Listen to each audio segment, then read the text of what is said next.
Assalamualaikum warahmatullahi wabarakatuh. Perkenalkan, nama saya Raja Almanza dari kelas 2A Pendidikan Bahasa Arab ini Fatwa di Soekarno Bengkulu. Di sini saya akan menjelaskan tentang teori profesionalitas guru. Untuk pertama, kita memahami pengertiannya. Menurut UU Undang Nomor 14 Tahun 2005 tentang guru dan dosen menjelaskan bahwa pengertian dari profesional adalah pekerjaan atau kegiatan yang dilakukan oleh seseorang dan menjadi sumber penghasilan kehidupan yang memerlukan keahlian, kemahiran, atau kecakapan yang memiliki standar mutu, norma tertentu, serta memerlukan pendidikan profesi. Guru merupakan pendidik profesional dengan tugas utama mendidik, mengajar, membimbing, mengarahkan, melatih, menilai, dan mengevaluasi peserta tadi pada pendidikan anak usia dini, jalur pendidikan formal, pendidikan dasar, dan pendidikan menengah. Kemudian, menurut para ahli, profesionalisme menekankan pada penguasaan ilmu pengetahuan atau kemampuan manajemen beserta strategi penerapannya. Eister pada tahun 1997 mengemukakan bahwa profesionalisme bukan sekedar pengetahuan teknologi dan manajemen, tetapi merupakan sikap pengembangan profesionalisme lebih dari seorang teknisi. Bukan hanya memiliki keterampilan yang tinggi, tetapi memiliki suatu tingkah laku yang dipersyaratkan. Kemudian dalam sebuah buku karya Muhammad Uzir Usman yang berjudul Menjadi Guru Profesional, menurut Agus F. Tambayong mengungkapkan dari guru profesional adalah orang yang memiliki kemampuan dan keahlian khusus dalam bidang keguruan hingga ia mampu melakukan tugas dan fungsinya sebagai guru dengan kemampuan memaksimal. Maka guru profesional adalah orang yang terdidik dan terlatih dengan baik serta memiliki pengalaman yang dibidangkan. Kemudian ada syarat-syarat profesionalitas guru. Salah seorang ahli pendidikan Indonesia yaitu Barnadif tahun 1995, ia mengatakan bahwa tugas guru cukup berat tapi luhur dan mulia.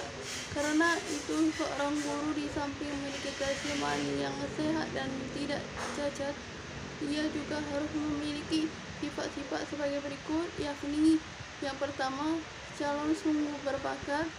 Yang kedua, pandai bahasa sopan. Yang ketiga, kepribadiannya harus baik dan kuat. 4. Harus disenangi dan segani oleh anak didik. 5. Emosinya harus stabil. 6. Pandai menyesuaikan diri. 7. Tidak boleh sensitif. 8. Harus tenang, objektif, dan bijaksana. 9. Harus jujur dan adil. 10. Harus susila di dalam tingkah lakunya. Dan 11. Sifat sosialnya harus besar. Kemudian syarat-syarat profesionalitas berikutnya, salah seorang ahli pendidikan Islam dari Mesir yaitu Al-Abrasi pada tahun 1974 pada 130 sampai 140 beliau mengemukakan beberapa syarat bagi seorang guru, yakni yang suhu tidak mengutamakan materi dan mengajar semata-mata karena Allah. B. Bersih lahir dan batin. C. Ikhlas dalam pekerjaan. D. Pemaaf. E. Seorang bapak sebelum ia seorang guru. F. Mengetahui tabiat murid. Dan G. Menguasai mata pelajaran. Kemudian salah seorang ahli pendidikan lain yaitu Al-Nahlawi pada tahun 1949 ke 239 sampai 246.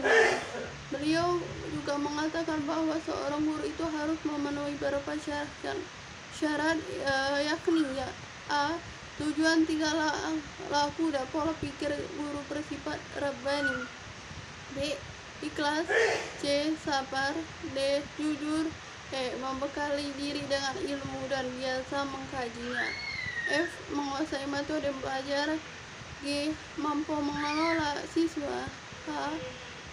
Mengetahui kehidupan psikis para siswa. I. Tanggap terhadap berbagai kondisi dan pengembangan dunia yang mempengaruhi jiwa, keyakinan, dan pola pikir generasi muda. Dan D. Adil. Kemudian dalam buku Ilmu Pendidikan Teoritis dan Praktis, Mahalim Purwanto menyebutkan beberapa sikap dan sifat guru yang baik, yaitu A. Adil. B. Percaya dan suka kepada murid-muridnya. C. Sabar dan rela berkorban. D. Memiliki kewibawaan terhadap anak-anak. E. Penggembira. F. Bersikap baik terhadap guru-guru lainnya. G. Bersikap baik terhadap masyarakat. A. Benar-benar menguasai mata pelajarannya. I. Suka kepada mata pelajaran yang diberikannya. D. Berpengetahuan luas. Kemudian ada ciri-ciri profesionalitas guru. Ada beberapa ciri-ciri dan syarat-syarat profesi yang dikemukakan oleh Robert W. Rishi pada Arikunto 2003, yakni 1. Lebih mengutamakan pelayanan manusia yang ideal dibandingkan dengan kepentingan pribadi. 2. Seorang bekerja profesional secara relatif memerlukan kebutuhan panjang untuk mempelajari konsep-konsep serta prinsip-prinsip pengetahuan yang mendukung keahliannya. 3. Memiliki kualifikasi tertentu untuk memasuki profesi tersebut serta mampu mengikuti perkembangan dalam pertumbuhan jabatan. 4. Memiliki kode etik yang mengatur keanggotaan, tingkah laku, sikap, dan cara kerja. 5. Membutuhkan suatu kegiatan intelektual yang tinggi.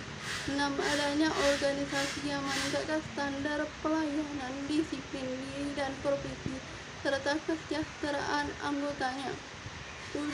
Memberikan kesempatan untuk kemajuan, spesialisasi, serta kemandirian. 8. Memandang profesi sebagai karir hidup atau lifestyle dan menjadi seorang anggota yang permanen.